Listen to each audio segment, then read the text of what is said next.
a comenzar a hacer la relatoría. La mesa inaugural estuvo a cargo del ministro de Relaciones Exteriores, el señor Nir Noboa, la directora del Instituto Nacional de las Mujeres, Mariela Mazzotti, la representante de la CEPAL en Uruguay, Verónica Marante, embajadora de Canadá en Uruguay, y la directora de Flaxo, Carmen Veramendi. Como decía, la mesa inaugural no fue solamente un espacio de salud y bienvenida, sino que se plantearon varios temas.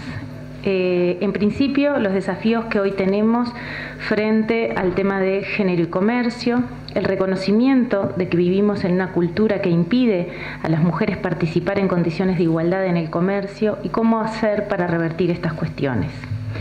Canadá nos presentó a través de su embajadora la Agenda para un Comercio Inclusivo, que tiene por objetivo que los beneficios del comercio se compartan de manera más amplia y cómo se puede aprovechar los acuerdos comerciales para esto, específicamente para grupos de población que suelen quedar por fuera de los acuerdos comerciales, como los grupos de indígenas, como las mujeres. Aprovechar entonces los acuerdos de comercio como una herramienta que promueva condiciones de igualdad para las mujeres. La embajadora nos dejaba una frase del primer ministro de Canadá que decía que el comercio inclusivo es una marcha, no una carrera de fondo de cómo llegar a la meta. Se planteó también introducir nuevos elementos a viejos capítulos comerciales y pensar en las consecuencias instrumentales que tiene en la economía hablar de igualdad sustantiva. Nos decía la representante de CEPAL en Uruguay que 1/3 de las mujeres de América Latina no tiene ingresos propios, por lo que el comercio es una oportunidad para mejorar esta situación. Debemos pensar un comercio que reduzca las desigualdades y no que las aumente. ¿Qué pueden generar las economías si trabajan por la igualdad? Nos planteaban la pregunta. A su vez, la directora del Instituto Nacional de las Mujeres planteaba que el comercio y el género en este momento es una política de Estado que está enmarcada en la Estrategia Nacional de Género y con posibilidades de trabajar a su vez estos temas a nivel del Mercosur. Se comentó también de un proyecto de ley de compras públicas con cláusulas de puntuación que premia empresas lideradas por mujeres o con importante cantidad de mujeres en su plantilla. La mesa terminaba con las palabras de la directora de Flaxo Uruguay, trayendo una frase del maestro Julio Castro, que dice que el desarrollo que queremos es aquel que garantice el pleno ejercicio de los derechos humanos para todas las personas.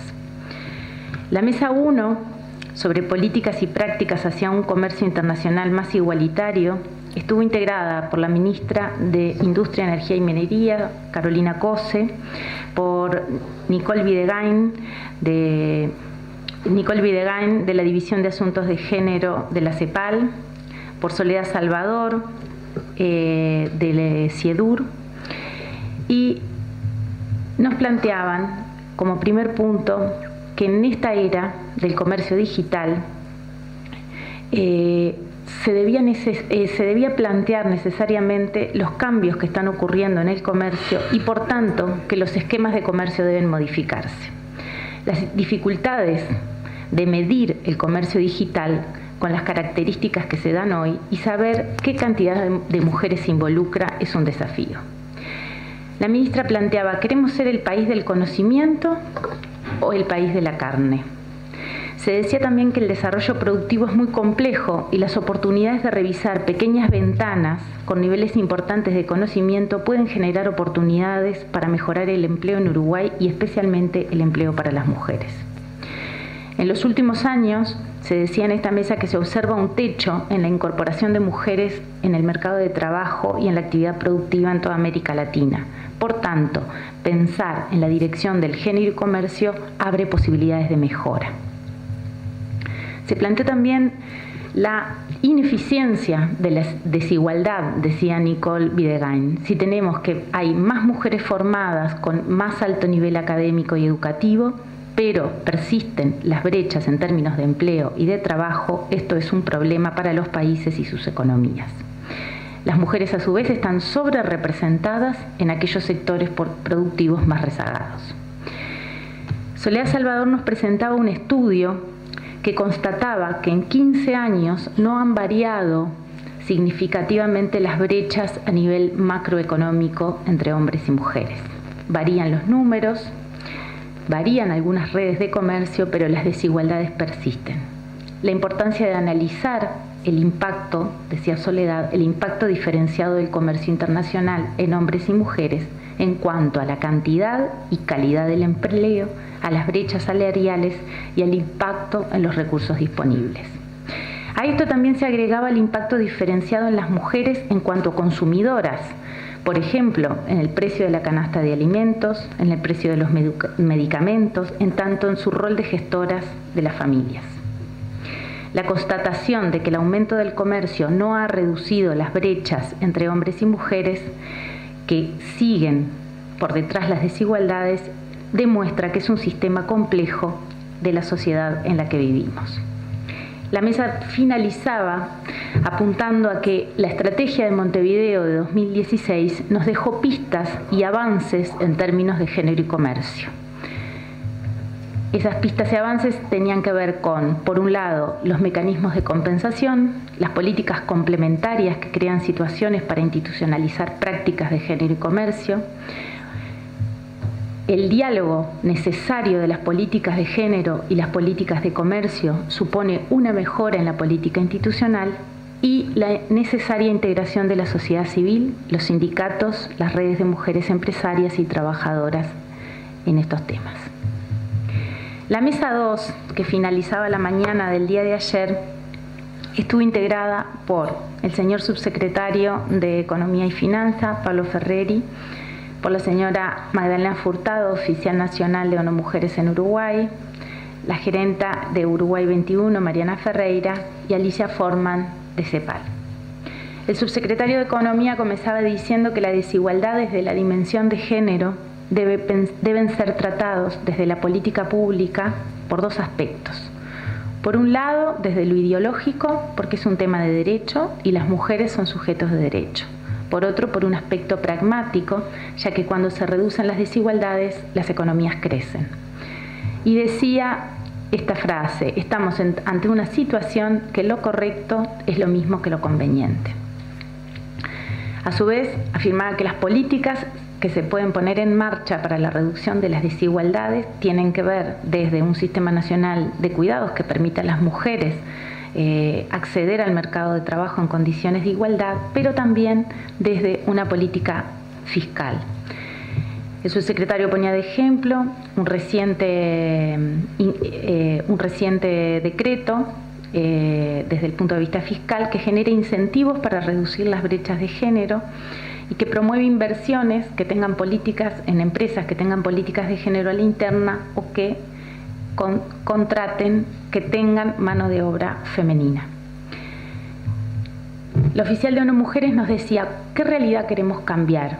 Transformar las economías implica también la posibilidad de realizar derechos. En esta mesa aparece la necesidad imprescindible que se instala a lo largo de la mañana del día de ayer de contar con estadísticas fiables para medir el problema. ¿Cuánto participan efectivamente las mujeres en las actividades exportadoras? ¿Cuánto participan las mujeres empresarias del comercio internacional? Si las empresas exportadoras de una misma rama de actividad es más productiva que la que no exporta, debemos hacer que las mujeres se involucren con las exportaciones. Se planteaban algunos elementos para discutir: herramientas, la necesidad de mejorar las estadísticas, también desde el punto de vista de lo que nos dan los organismos públicos como la DGI, el Instituto Nacional de Estadísticas, la necesidad de pensar en una cooperación eficiente. Existen muchas, se decía que había muchas iniciativas aisladas, pero que se necesitaba integrar más a las distintas instituciones, pensar herramientas específicas para la promoción de exportaciones.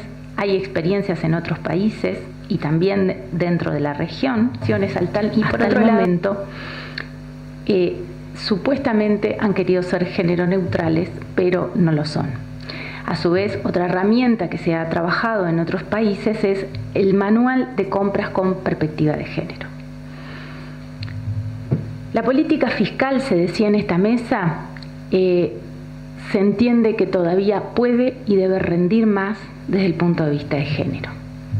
Finalmente, la representante de CEPAL nos decía la enorme pérdida para la economía mundial que supone el rezago de las mujeres. 11 trillones de dólares de pérdidas por año como consecuencia de la desigualdad. Esto representa un 16% del PBI mundial. En América Latina esta pérdida es de 658.000 millones de dólares. Al ritmo actual, decía la representante de CEPAL, la brecha de participación económica entre hombres y mujeres se cerraría recién dentro de 219 años. Ella señalaba también algunas asignaturas pendientes.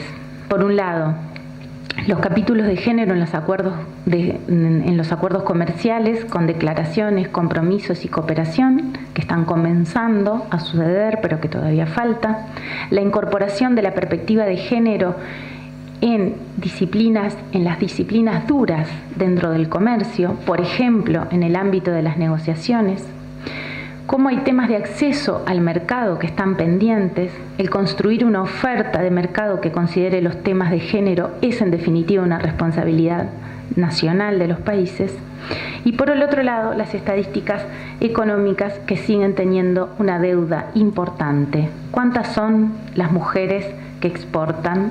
Aparece otra vez las estadísticas. ¿Qué exportan? ¿A qué mercados? ¿Dónde están ubicadas?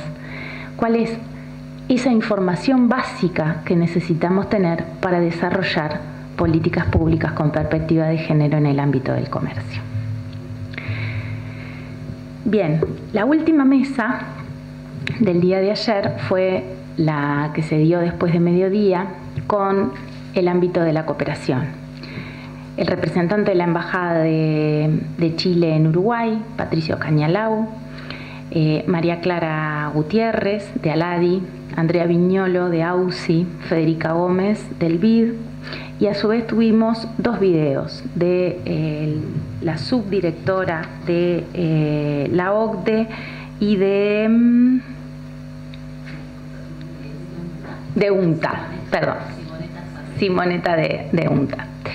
Los actores de la cooperación coinciden en que este tema aparece con fuerza en los últimos años y que aparece además con fuerza no en los últimos 10 años, sino particularmente en los últimos 4 o 5 años, con una verdadera preocupación de los países como política de Estado y la necesidad de pensar en prácticas instrumentales y herramientas para incorporar el tema de género en el comercio.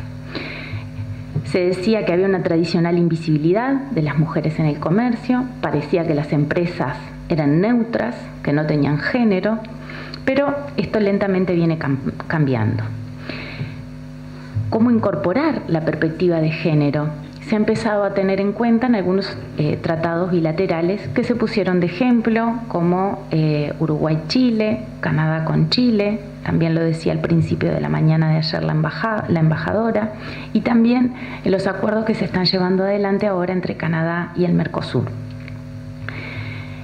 La cooperación plantea, algunos organismos de la cooperación como ALADE y BID, plantea que es necesario tener más herramientas de formación para las mujeres empresarias que en este caso ellos ponen a disposición. Se hablaron de varias plataformas web para la formación de mujeres en género y comercio, pero que no es solo un tema de generar oportunidades de acceso al mercado, sino también acceder a créditos, profundizar el conocimiento de las opciones comerciales y también tener herramientas de negociación, mejorar las capacidades para participar en las rondas de negocio que generan realmente que esa participación sea efectiva y cambie estas brechas que decíamos anteriormente.